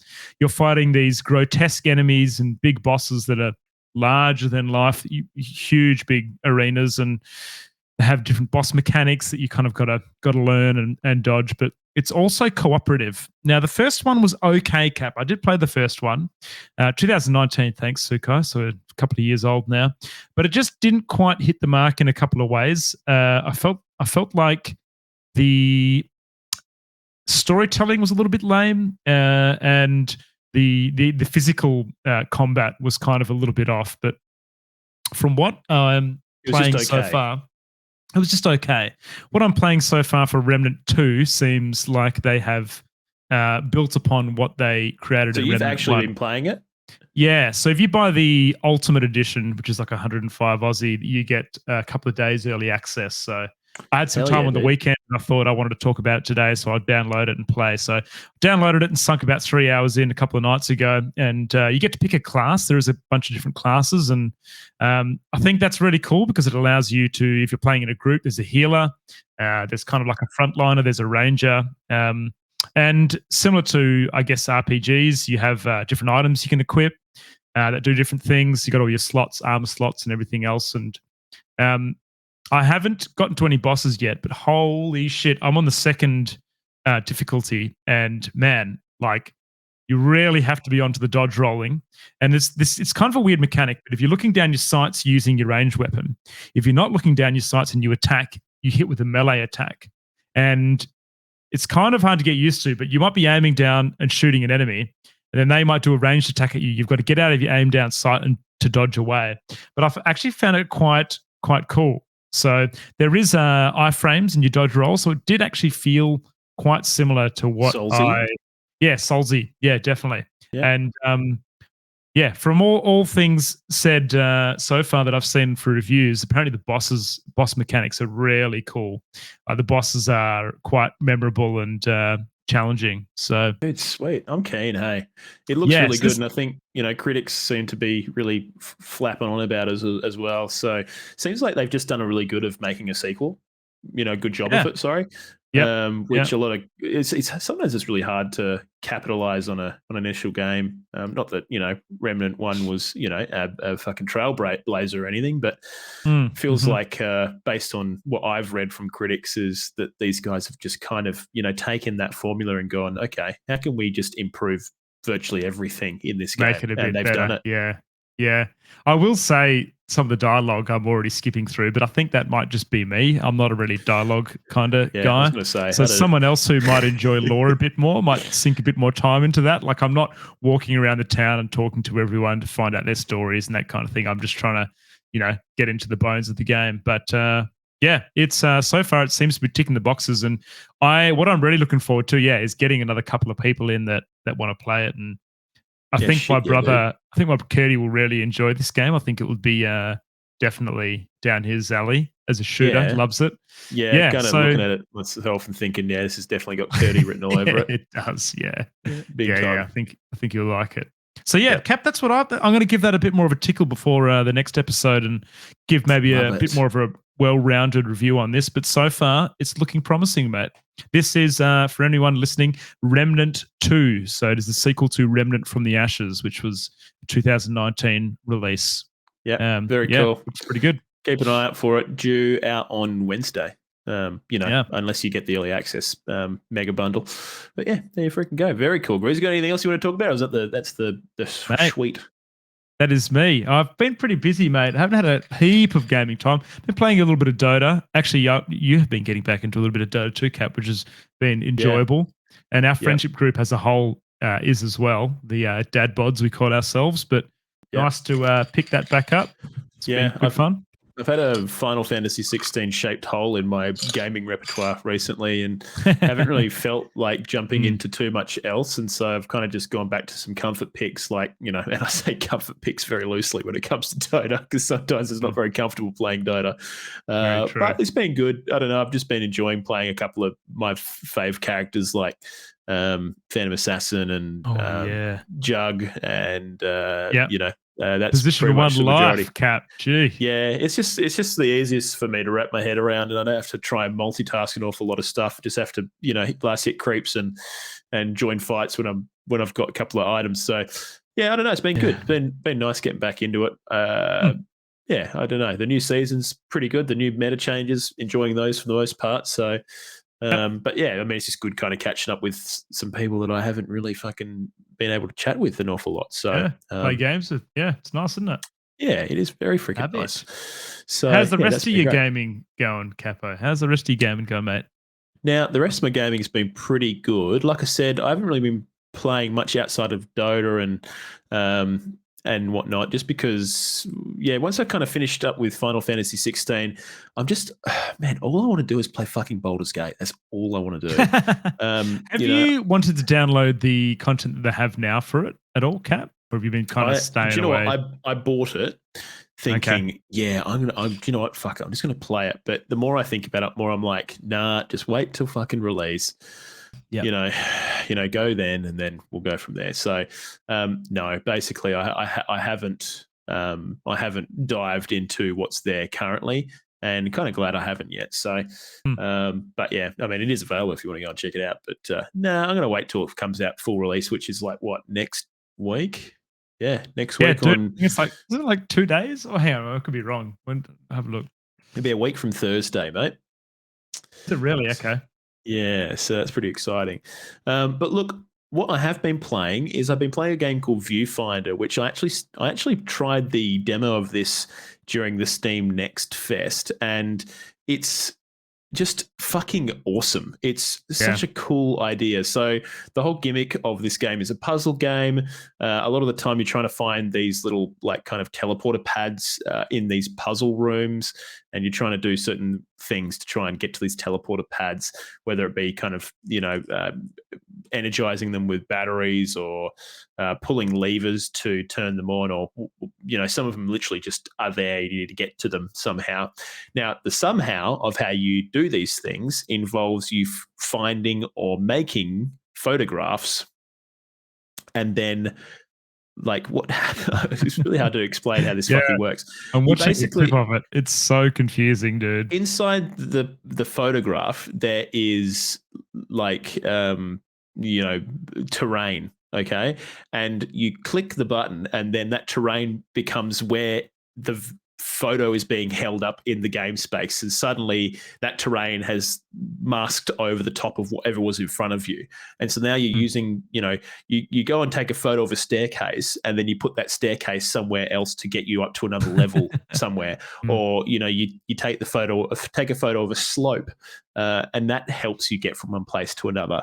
And there's all kinds of different things that come into play. Like, there will be like photocopiers that you can use to take to get multiple copies of a particular photo to do certain things.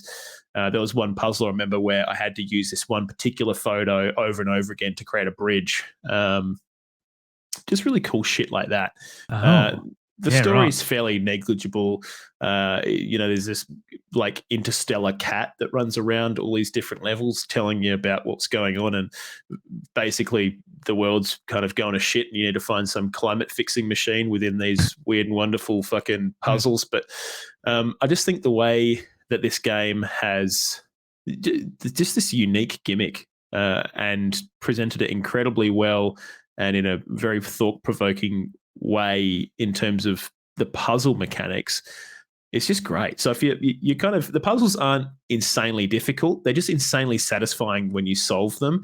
There's a couple of kind of head scratches, but there's generally like maybe a little post-it note nearby that maybe gives you a little hint or something. But yeah, it's a really, really cool fucking game. You can tell that the person that created this game was mostly a programmer, or the people that did were mostly programmers and not really like design people, because the UI in this game is, well, the UI is not too bad. It's like the menuing system at the start of the game is fucking garbage. It is shit ass. Is it really? It looks like someone's fucking like university level game design fucking project from year one. So, but the rest of the game, fucking amazing. So if you're looking for a little puzzle game and you want to have your mind bent, go and check it out. So very freaking cool. But yeah, so that's Viewfinder. Again, little indie game. I think it's about, what did I pay for it? 20 odd bucks, I think. It's really cool. Really cool game. So yeah, there you go. Now, the other thing I've been doing is I've been learning Unity, because I want to make a game at some point. So I think I've kind of mentioned that before, but have definitely been accelerating my learnings recently. Yeah. So I think I'm almost ready to... Got some assets in there, Cap? Figured it all out, mate? Yeah, getting there slowly. I think I'm almost ready to kind of maybe do a little project myself. I want to make like a little... basic roguelite game or something. Maybe do a little Vampire Survivors clone. Freaking cool, dude! Do a Vampire. I'll play it. I love those games. Yeah, I'll put it on the fucking Steam store for $3. And hopefully everyone buys it. Yeah, big bucks, easy bucks. But but yeah, so I've just been playing around with Unity.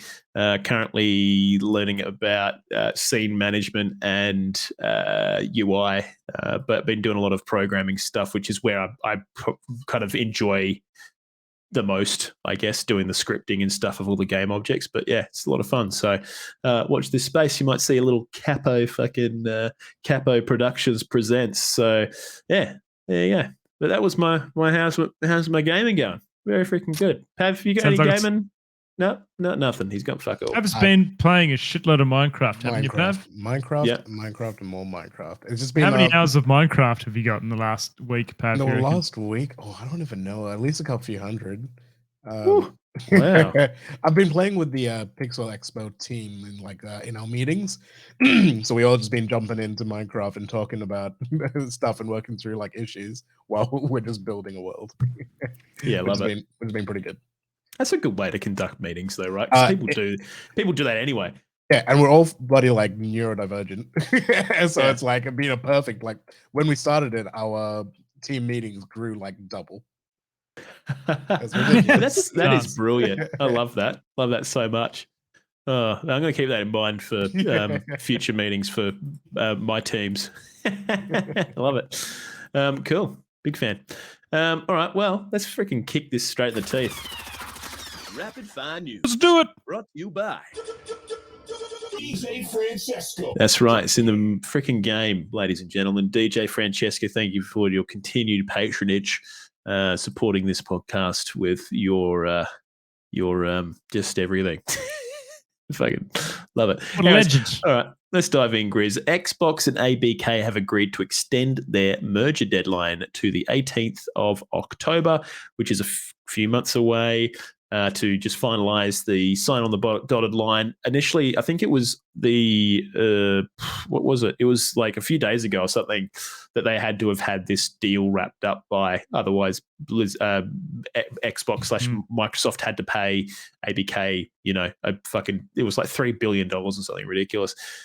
So I think they're pretty convinced they're going to get this sorted by then. I think they almost certainly probably have it sorted even sooner than that by the looks of things. So their only big roadblocks were FTC and CMA, and we know that they're in talks to sort both of those out. So, yeah, there you can go.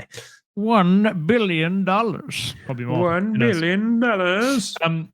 Capo, so Square Enix responds to Final Fantasy 16 sales concern, points to PS5 install base. So Square Enix has insisted sales for Final Fantasy 16 are extremely strong, telling IGN the game has sold well relative to the PlayStation 5 install base. What did they say? I think it was, how many million units was it, Cap? I can't remember how many, but I think the big takeaway is just that Square Enix is happy with the game's sales for fucking once, which is not normally the case for Square Enix. They normally, not super happy with the performance of this particular title. And it's like, well, I don't know. What did you expect from Harvestella? 3 million copies during launch week. Holy smokes, that seems like that's a lot, doesn't it? It's a shit ton. Not quite Elden Ring numbers, but it's pretty high. So yeah, cool. Very nice, Grizz. All right, Grizz, you're probably gonna shed a tear when you hear this one, Grizz. Tell me, mate. Xbox's Major Nelson is stepping down to do something else. Who's Major Nelson? Cat, tell me. I knew you'd say that. So Major Nelson was like Major Nelson was like the source of every Xbox fucking thing ever back in the olden days. Right. Just back in the olden days, like social media kind of Xbox person. Then they inevitably started working at Xbox, and now they're moving on from Xbox. So yeah. Crazy. Seems like Twitch chat is really not happy with me for not knowing who Major Nelson was there, Cat. Fuck you guys. Cat, Cyberpunk has done a No Man's Sky. After 2.5 years, Cyberpunk 2077 Steam reviews are now very positive. Fuck, how come I can't say that, dude? It's hard to say. Never counted that high, maybe. Say that 10 times in a row. I'm not going to, but I think it'd be funny if we did. Yeah, well, you know what? I think they've kind of deserved it for the most part. I don't think the game's still not what they promised, really. Right? No. There's still a few things that they said, yeah, this is going to do this, and it just doesn't do that. And I think the way that they marketed the game initially was kind of absolutely not what the game was in the end. But I think. That was the issue with No Man's Sky as well. Man, you know what, Cap? People just need to be careful with their launch marketing, I feel like. Not to blow things out of proportion. We say that, Grizz, but then, there's a thing called share price, and those things go up when you get people hyped about shit. But Cap, No Man's Sky literally said a bunch of shit that wasn't true. Yeah, they were like, but you can't do that, mate. You can't do that. It's not right. They did. False advertising. Did. Well, Yeah, I wonder when it actually is false advertising, right? Hmm. I don't know, Grizz. Well, I guess at the end of the day, like you kind of know what you're buying based on the. I don't know. I don't really fucking know. Who knows? Anyways, moving along, Grizz. No Clip has released the Making of Vampire Survivors documentary. No, this is so funny, Cap. Like you see those like making of the Lord of the Rings and all those big movies, and we're seeing this fucking making a vampire. What? Come on, mate. Come on. Seriously. Do you know what? Honestly, I think this is warranted because Vampire Survivors started, it was almost like, the last major trend I think we saw in video gaming was Soulsborne, in my opinion. And before that, it was MOBAs and battle royales, right? It did generate a genre. Before that, it was zombie games, So I think it created a new genre, and I think it totally deserves a bit of spotlight.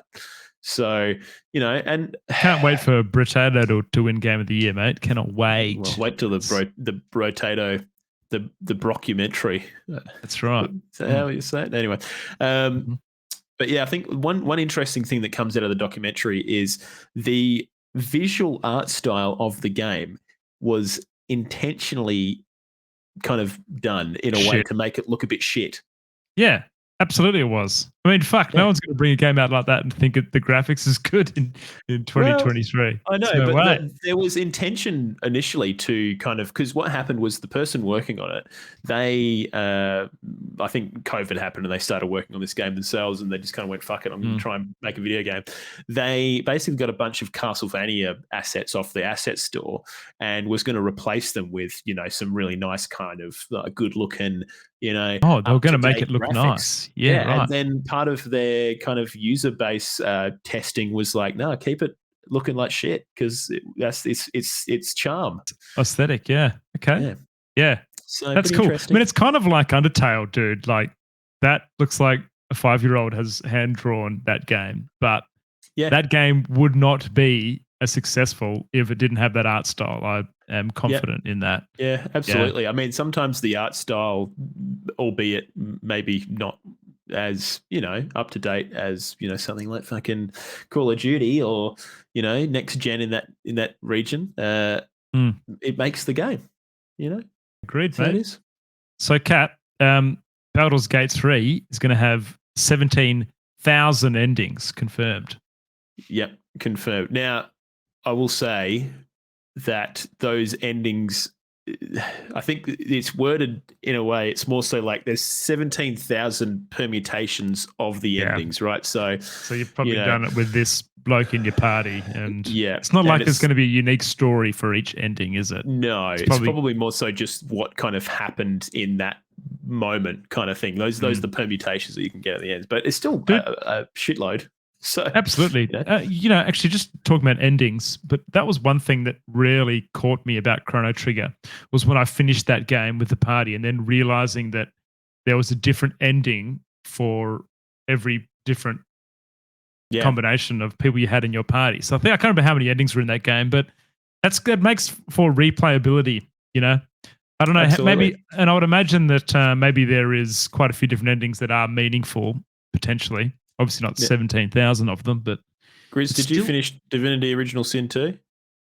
No, I didn't, mate. Does that have different endings as well? Or the only reason I ask is, do you reckon you'll finish Baldur's Gate 3? I'll give it a crack, mate. If it holds my attention, we'll try. Yeah, do you reckon you will? What do you reckon? Not. Yeah, it seems a bit long, doesn't it? Original Sin 2 either. That's fucking ADHD in a bottle. I got to the second continent about 5 times, and then because I just want to go replay it, I can never pick it back up from where I was. Yeah. Although Cap, it did take me like 4 years to finish the original God of War, 2018. So maybe I'll eventually get back there. I was kind of the same. I came back to God of War, but I don't know. It has to be a pretty good game for me to come back to it in that capacity. I actually restarted God of War 1 because I couldn't fucking remember where I was and I didn't want to relearn the combat system in that way. So I don't know. Anyway, 17,000 endings and we'll probably see none of them. All that work for not us, mate. Not an awful lot. But yeah, anyways, there you go. Was that you or me? Forgotten. That was me. So now it's you. No, I'm pretty sure that Oh, was me. Oh, okay. think I- Sorry. All right, Chris, did you know Xbox Live Gold will be transitioning to Xbox Game Pass Core from the 1st of September? So I think now I don't actually have this service, and so I don't really know how this works, but I'm pretty sure Xbox Live Gold is basically Xbox's version of you pay this to play multiplayer on the console. Right. Okay. So according to this graphic, I think I'm correct. So yes, but basically, I think they're just kind of getting their marketing all into alignment, and so Core will include online console multiplayer, a catalog of over 25 high-quality games on console, and member deals and exclusive discounts. So kind of basically like the PlayStation Plus subscription at the base level, and then you can then. I don't know how this works. The console Game Pass is then $11.99, and I'm guessing this is US, which gives you Game Pass on console plus new games on day one, members discounts, which is already included. So I'm guessing for another extra $2, you could just get Game Pass, which sounds like a fucking no-brainer to me. Yeah, it's a bargain, mate. Do that. Yeah, bargain for sure. And then Ultimate and PC is all separate. So there you freaking go. Cool. But yeah, this one existing. is for. Sorry, this one is for. You finish up, Cap. Sorry, mate. What were we going to say? I was just going to say all existing live subscribers will be converted into core subscribers. Just FYI, if you're wondering how that's going to work. So, yeah, just swap it over. Yep, straight over. Cap, this one's for Straight Jacket Jim, mate, and those Star Wars nerds. But Ubisoft's open world Star Wars game will not have any procedurally generated planets. Every game world is handcrafted with love. There you go. Yeah. Well, how many planets are we getting in that game, you reckon? I wonder. I found a question. Oh, that's Starfield. Sorry, my bad. Yeah. I don't know how many we're going to get, but I would say probably like 3 or 4. Maybe it seems like there's going to be one major world, and then maybe some. Look, I'm probably talking a little bit of shit here, but that's kind of what I kind of got out of the trailers. But I guess we'll see, Grizz. It's not going to be like Survivor, where you go across about. There's a shitload of Survivor. Probably, I don't know. There's probably about 7 or 8 major areas you go to, the different planets. So, we'll see. All right, very Grizz. cool. Screen Australia has announced a $3 million support package for a selection of local video gamales, which is pretty fucking rad. So, Screen Australia is like a government body, I think, or something along those lines. Is an Australian federal government key funding body for Australian screen production industries, which is obviously now being extended to video games. But yeah, so there you go. It looks like $3 million going to a bunch of individual developers, and $600,000 has been allocated to support 2 First Nations-led games, GUK, which is being developed by Future Folklore, and Awesome Black, a social enterprise aiding First Nation creatives in developing content, which is fucking rad. So that is fucking awesome, isn't it? I love hearing those stories, mate. That's great. Man. I'm fucking all about that. Have to go check some of these out. I've always thought that like Dreamtime stories would be such a fucking radical. Yeah, they would. Like I don't know, base for just game lore and story. So I'd really love to see that brought into gaming, and also kind of just put Indigenous Australian culture on the map. Oh yeah, on the map, mate. Yeah, some of those like Dreamtime stories and stuff are just really cool, and they would make great video game stories. 100%. Would love to see in popular media for sure. Yep, for freaking sure. But yeah, very cool. Now, Cap, we bought a quick fire last week, which was about the Indian government banging a whopping 28% tax on the video game market. They've now clarified that a little bit to say that it does not apply to mobile games. So I think it was actually targeting gambling games and other bits and pieces, the fantasy sport industry apparently, and other things as well. So I don't know why mobile games get a free pass on that, but yeah, it does not apply to that. Well, lucky Blizzard and Diablo Immortal. There you go. All right, Grizz. World of Warcraft Redditors have abused a gaming outlet's AI content bot with freaking hilarious results. Now, I believe what happened was Redditors were kind of thinking, well, they were kind of suspecting that a lot of kind of websites were just AI farming their Reddits for content and just easily writing articles, essentially. And so what these guys did is, now I just need to find exactly how they went about it. WoW users started building shit posts to see if Z League would be dumb enough to run stories. It turned out, so Z League was one of these potential, AI farming news sites. It turns out it was and is dumb enough, with an article dedicated to how excited players are for Glorbo to finally hit the game. Sadly, there is no Glorbo planned for World of Warcraft at this time, but I will personally petition the devs to make it happen. Dude, I 100% reckon that Glorbo will come to World of Warcraft in some form, and it'll probably be like NPC or some shit.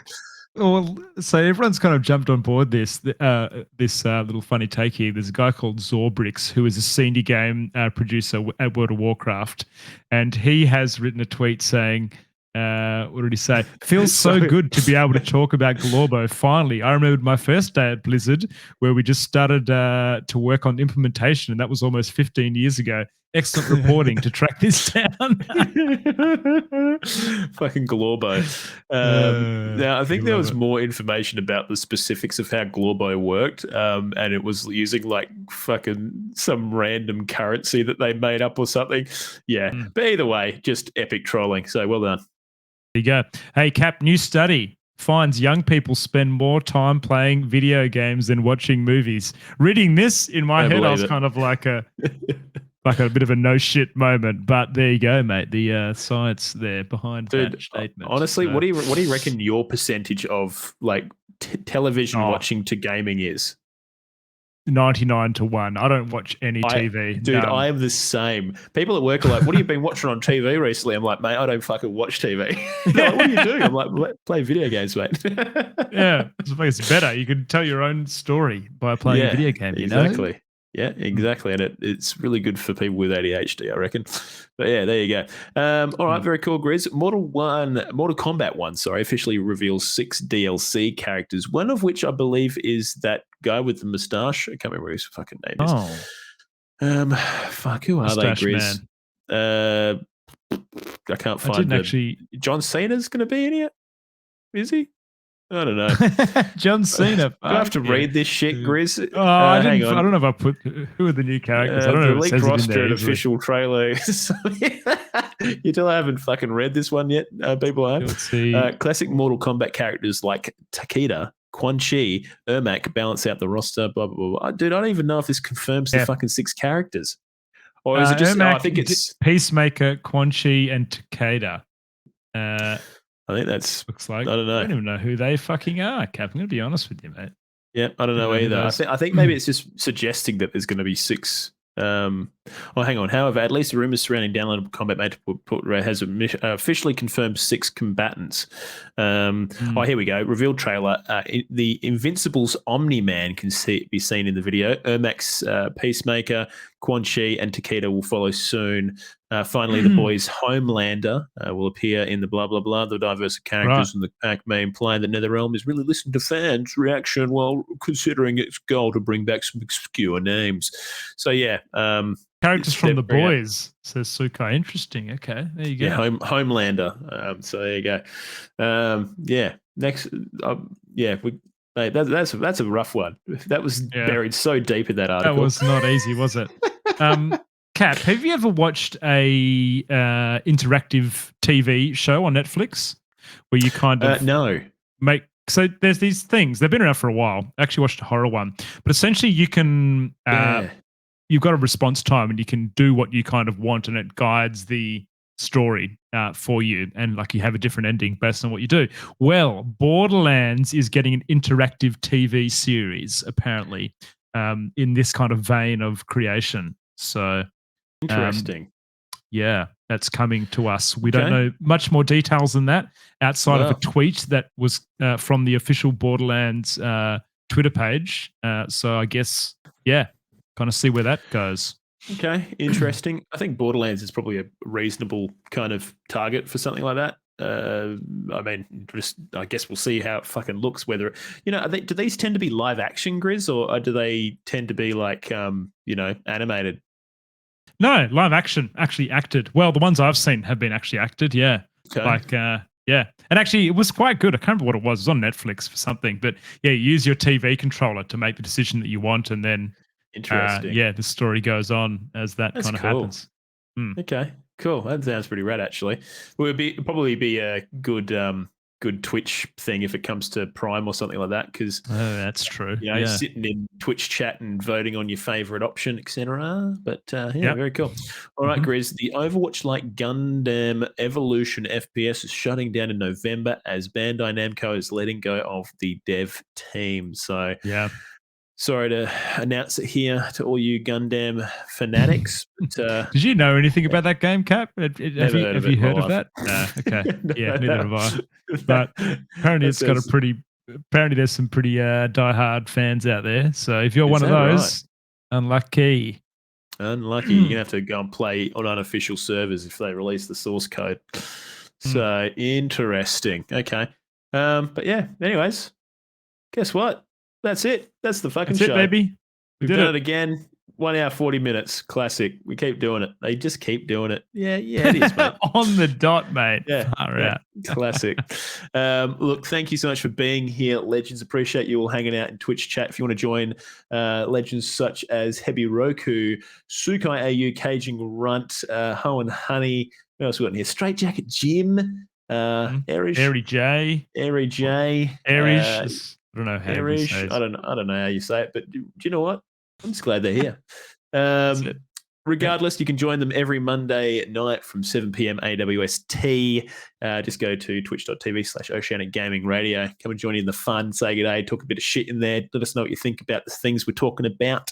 Other than that, just go to ogr.show. You can find a link to our Discord where we talk a bunch of stuff. Normally we ask you, how's your gaming going in there? I forgot last week, but don't worry, I'll do it this week. We got a link to our Twitter. You can go and follow that and see the poll every week. If you want to pay us money, there's a Patreon link in there, patreon.com/OGR show. And you can also listen to the podcast there, or you can listen to it on your favorite platform, Spotify, iTunes. What's the other ones? Podcast Addict, Pocket Casts, wherever you want to listen to it, it will be there. All of them. There, if we can go, literally every single one. Nowhere is safe. But yeah, anyways, we'll see you guys next week. Enjoy the conversion of your favorite thread-based social media to x.com, and we'll see you guys on the other side. Peace out.